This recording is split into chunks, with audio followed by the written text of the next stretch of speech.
সাধারণকালের নবম সপ্তাহ বুধবার।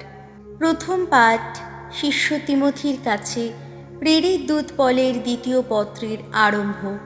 1 অধ্যায়, পদ সংখ্যা 1 থেকে 3 এবং 6 থেকে 12। খ্রিস্ট যিশু যে জীবনের আধার, সেই জীবন দান করার প্রতিশ্রুতি পূরণের কাছে ঈশ্বরের ইচ্ছায় যিশু খ্রিস্টের প্রেরিত দূত এই আমি পল এই পত্র লিখছি। তিমথি, আমার স্নেহের সন্তান, তোমারই কাছে পিতা ঈশ্বর এবং আমাদের প্রভু খ্রিস্ট যিশু তোমাকে অনুগ্রহ ধন্য করুন, করুণা ধন্য করুন, শান্তি ধন্য করুন। দিন রাত নিয়তই আমি যখন আমার প্রার্থনায় তোমার কথা মনে করি, তখন আমি নির্মল বিবেক বুদ্ধি নিয়ে পূর্বপুরুষদের অনুসরণে যার সেবা করি, সেই স্বয়ং ঈশ্বরকে আমি কৃতজ্ঞতা জানাই। সেই জন্যে আমি এখন তোমাকে একটা কথা মনে করিয়ে দিচ্ছি। তোমার মধ্যে ঈশ্বরের দেওয়া যে আধ্যাত্মিক শক্তি রয়েছে, যে শক্তি তুমি পেয়েছ, তোমার ওপর আমার সেই হাত রাখারই ফলে তা তুমি নতুন করেই উদ্দীপ্ত করো। ঈশ্বর আমাদের অন্তরে যে আত্মিক প্রেরণা জাগিয়েছেন, তা তো ভীরুতার মনোভাব নয়, বরং সাহস, ভালোবাসা আর আত্মসংযমেরই প্রেরণা। কাজেই সকলের সামনে আমাদের প্রভুর সাক্ষী হিসাবে কথা বলতে কখনো লজ্জা পেও না। আর তারই জন্যে বন্দি এই যে আমি, সেই আমার জন্যেও লজ্জা পেও না, বরং ঈশ্বরের দেওয়া শক্তির ওপর নির্ভর করে আমার সঙ্গে তুমিও মঙ্গল সমাচার প্রচারের জন্যে দুঃখ লাঞ্ছনা মেনে নাও। ঈশ্বর তো আমাদের পরিত্রাণ করেছেন, পবিত্র জীবন যাপন করার জন্যে আমাদের আহ্বান জানিয়েছেন।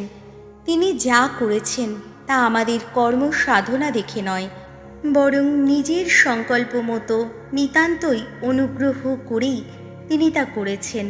খ্রিস্ট যিশুর আশ্রিত জন রূপে আমরা যে তার সেই অনুগ্রহে ধন্য হব, তা অনাদিকাল থেকেই স্থির করে রাখা হয়েছিল। আর আজ তো সেই অনুগ্রহ প্রকাশ পেয়েছে আমাদের পরিত্রাতা খ্রিস্ট যিশুরই আবির্ভাবে। মৃত্যুর শক্তিকে বিনষ্ট করেছেন তিনি, এবং মঙ্গল সমাচারের আলোকে তিনি জীবন ও অমরত্বকে উদ্ভাসিত করেছেন। আসলে আমি যে ঘোষক, প্রেরিত দূত ও শিক্ষাদাতা রূপে নিযুক্ত হয়েছি, তা তো সেই মঙ্গল সমাচার প্রচার করার জন্যেই। আর তাই আমি এখন এত দুঃখ লাঞ্ছনা ভোগ করছি। তবে তার জন্যে আমার কিন্তু কোনো লজ্জাই নেই, কারণ আমি তো জানি তার উপর আমি বিশ্বাস রেখেছি। তিনি যা কিছুর ভার আমার হাতে তুলে দিয়েছেন, তিনি যে সেই মহাদিনটি পর্যন্ত তা রক্ষা করার ক্ষমতা রাখেন, সেই বিষয়ে আমার কোনো সন্দেহ নেই। প্রভুর বাণী, শাম সঙ্গীত, ধুয়ো। প্রভু, আমার দু চোখ যায়, ছুটে যায় ঊর্ধ্বে তোমার পানে। স্বর্গে অসীম তোমার দিকেই ওগো চেয়ে আছি আমি, ওগো স্বর্গলোকে সমাসীন তোমার এদিকে। ধুয়ো। প্রভু, আমার দু চোখ যায়, ছুটে যায় ঊর্ধ্বে তোমার পানে। যেমন প্রভুর হাতটির দিকে চেয়ে চেয়ে থাকে কৃতদাসটির চোখ, গৃহিণীর সেই হাতের দিকেই চেয়ে চেয়ে থাকে যেমন দাসীর চোখ। আহা, আমাদের ঈশ্বর যিনি, ভগবান যিনি, তার দিকেও তো তেমনি করেই চেয়ে চেয়ে থাকে আমাদের দুটি চোখ, যতক্ষণ না আমাদের প্রতি করুণা দেখান তিনি। ধুয়ো।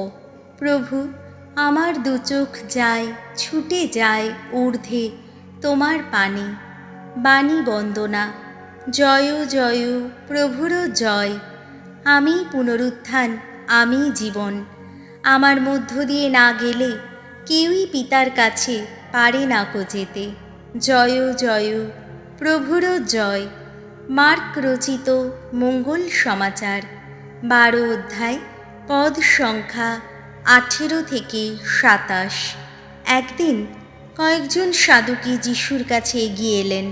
এই সাধুকীরা বলে থাকেন পুনরুত্থান বলে নাকি কোনো কিছুই নেই। তারা যিশুকে জিজ্ঞেস করলেন, গুরু, মসি তো আমাদের জন্যে এই লিখিত নির্দেশ দিয়ে গেছেন যে কারো ভাই যদি স্ত্রীকে রেখে অথচ কোনো সন্তান না রেখেই মারা যায়, তাহলে সে যেন ওই বিধবা স্ত্রীকে গ্রহণ করে ভাইয়ের বংশ রক্ষা করে। এখন এক সময় 7টি ভাই ছিল। বড় ভাইটি বিয়ে করল আর কোনো সন্তান না রেখেই মারা গেল। তখন মেজ ভাইটি দাদার বিধবা স্ত্রীকে গ্রহণ করল আর সেও কোনো সন্তান না রেখেই মারা গেল। তারপর সেজটিও তাই ঘটল।